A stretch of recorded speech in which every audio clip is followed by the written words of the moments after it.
Okay, let's unpack this. We're diving into a book that promises a deceptively simple path to personal freedom. That's right. Don Miguel Ruiz's The Four Agreements. In this deep dive, it's coming straight from the source material, drawing on this foundational, ancient Toltec wisdom. We are dissecting a spiritual yet completely non-religious approach to living. It offers a clear methodology for achieving internal liberty. But first, you have to understand a pretty painful truth, Yeah. right? How we as individuals were first domesticated. Exactly. The core premise is powerful. There's a specific, actionable procedure to eliminate those deep-seated, inherited limiting beliefs. The ones that generate all our internal suffering. So our mission for you, the learner, is to quickly grasp the framework, the dream of the planet and the metote. And to understand exactly how these four agreements function as potent tools to reclaim your personal power. And move from hell to heaven right here on Earth. It's a complete system, and we're going to walk through it step by step. And look, if you appreciate this kind of in-depth, distilled knowledge that gets straight to the core insights. We'd kindly ask you to subscribe to the channel right now. Yeah, hit that like button and share this deep dive with someone else who is also, seeking a path out of their internal chaos. Okay, let's start with a Toltec background. We aren't talking about a modern self-help guru here. This is tapping into centuries of knowledge. Right. The Toltecs, known as men and women of knowledge in southern Mexico, they formed a society specifically dedicated to conserving spiritual wisdom. And Ruiz, he's a Naug teacher who's sharing what was previously closed knowledge. And their cosmology is absolutely essential to grasp the problem. The Toltec view is that everything is a manifestation of God or life or intent. Okay. Human perception is simply light perceiving light, and matter itself is a mirror reflecting that original light.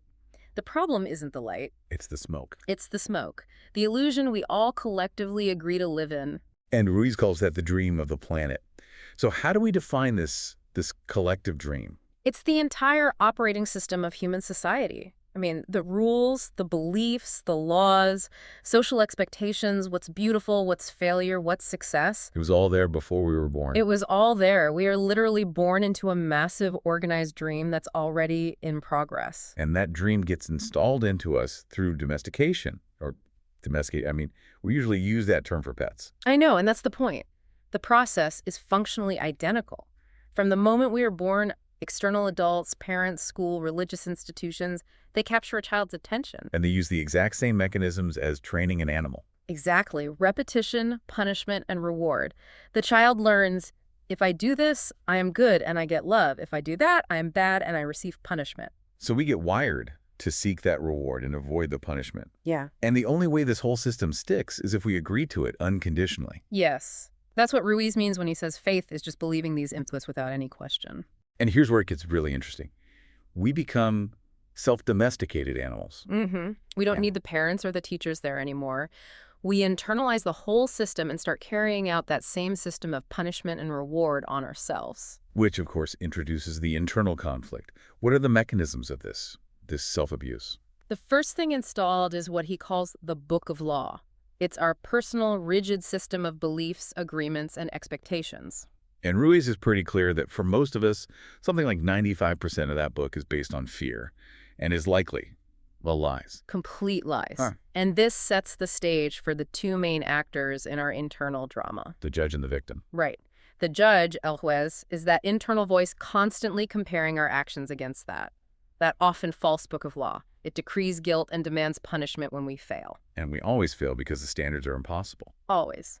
And then the victim, la victima, is the part that willingly carries the guilt, the blame, the shame, constantly telling us, poor me, I'm not good enough, I am unworthy.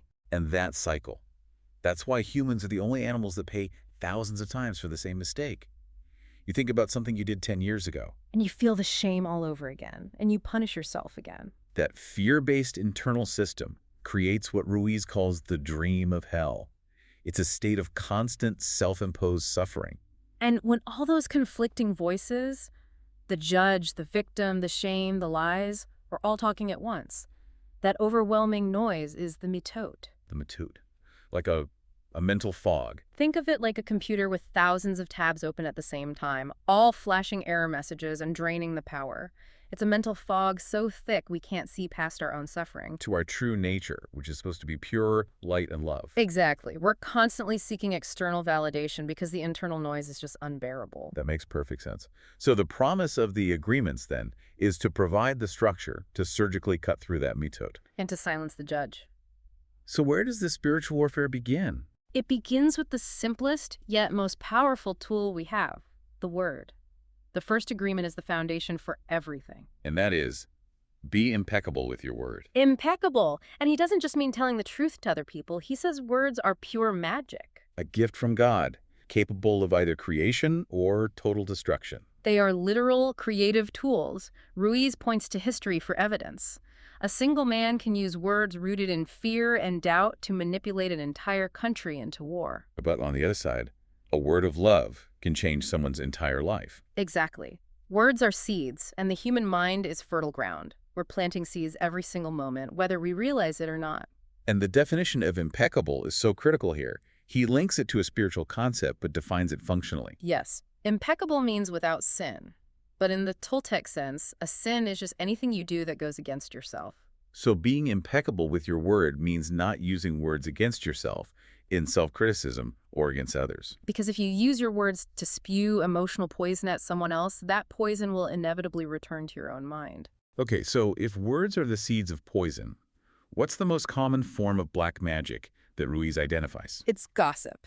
Chisms. Gossip. He calls it black magic of the worst kind because it is pure venom. When you engage in it, you're transmitting emotional poison, a contagious computer virus, the mitote, into the minds of others. Wow. And the target doesn't even need to be there for the poison to work. Not at all. It's a viral spread of mental noise. So if we can successfully maintain this impeccability, what's the reward? Immunity. When you use your words in the direction of truth and love, you become immune to the spells cast by others. And he says the amount of love you have for yourself is directly proportional to the quality of your words. Yes. This forms the protective barrier you need to move to the second agreement. Okay, so maintaining that internal immunity brings us to the second pillar. Don't take anything personally. This is so difficult for most people. Especially in our world, which is so socially charged and connected. It's the ultimate test of ego control.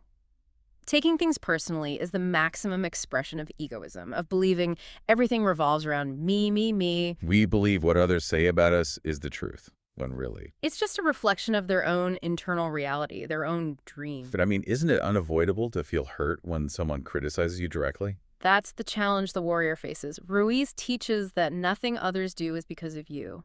They do it because of their own agreements, their own programming. Their opinions are just projections of their internal drama. The advice even extends to praise, which I find fascinating. It's easy to see why we shouldn't internalize criticism, but why not praise? What's fascinating here is that the principle has to be consistent.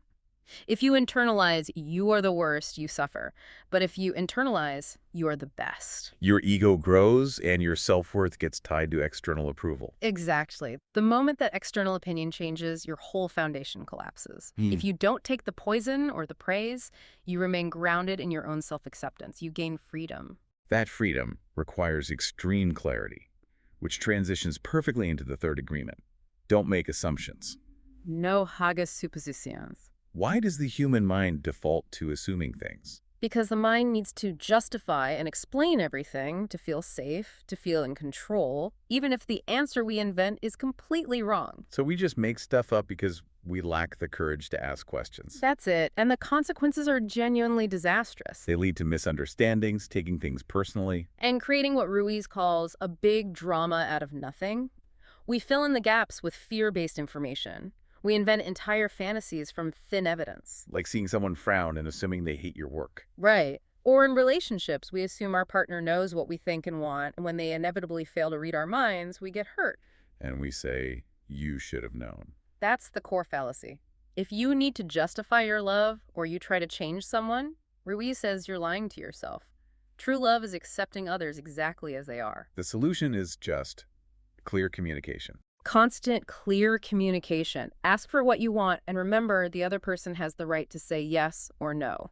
Clear communication makes your words impeccable and resolves conflicts that were only born from wrong assumptions. Exactly. When you eliminate assumptions, you stop generating poison and you stop taking poison.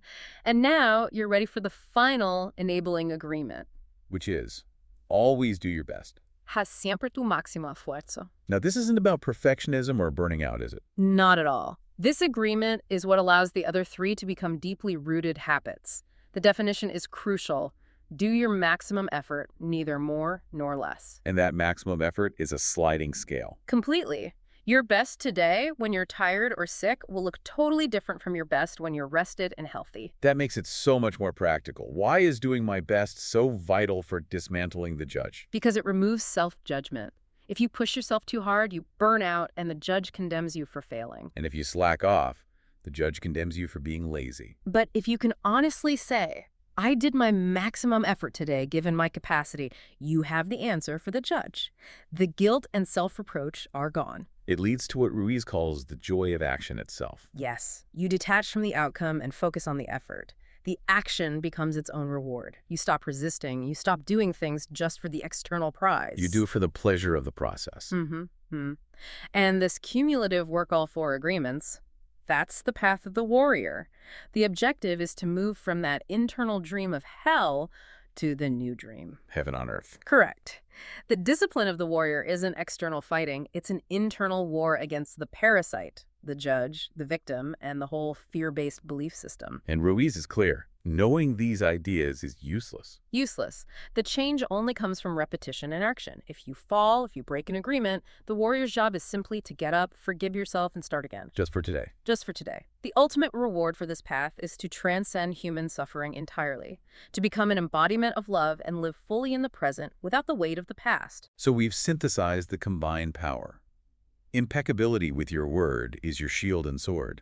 Immunity from others, poison, don't take anything, personally ensures that shield never breaks. Clarity in communication, don't make assumptions, cleans your environment. And self-acceptance, through maximum effort, do your best, removes the need for self-punishment. So what does this all mean? The four agreements aren't just suggestions.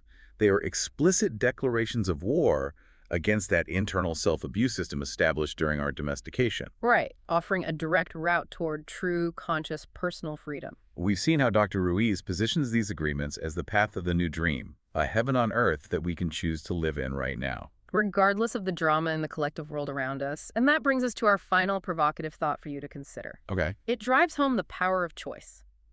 Ruiz states that the only reason we suffer is because we choose to suffer. And the only reason we are happy is because we choose to be happy. The power to break the cycle is available in every single moment. In every moment. We'd love to hear your thoughts on this powerful wisdom. Please share your answers in the comments below.